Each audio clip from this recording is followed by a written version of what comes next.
आज का video start करिबा गोटे ट्रांजैक्शन वीडियो रे। Good morning to you all. ये पूरा शॉर्ट वीडियो मोर ओडिया रे आज हम यार बैक साइड मु कंप्लीट करि पारलिनी कहीं ना वॉलपेपर सरीगला आ मु गाधेकी आज हेयर वॉश करी मु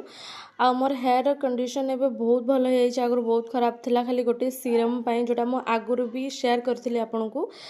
आ मु किछि ऑर्डर करिछि स्ट्रेट पैंट सादा ब्रांड रो आ या ये पैंट गुड़ाक हूँ पूरा खादी कटन रो बहुत भल कटन आउे संध्या बेले आमर टिके मैगी होता सॉरी मैगी नुह इपी होता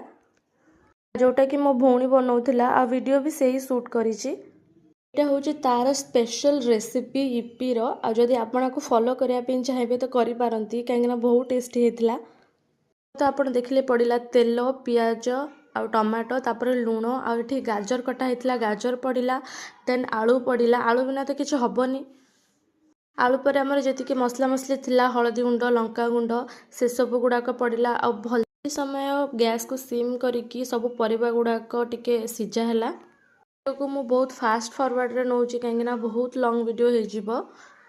आमर इपीर मसला जी थिला सेटा दिया है आ जो मैंने बेसी तेल आ बेसी मसला खाऊँ मु रेकमेंड करुँची से मैंने ही कर खातु कहीं नॉर्मल लोक मैंने खाई पारे जी मसला पड़ी आठी पानी दिगला मत लगुला इपी नुह तरकारी इपी होगला टेस्टिंग से निजे करके देखला ठीक है कि नहीं तापर एथिरे ऊपर छोट छोट प्याज कटा होगी पड़ी रेडी होगला इपी मेड बाय रानी।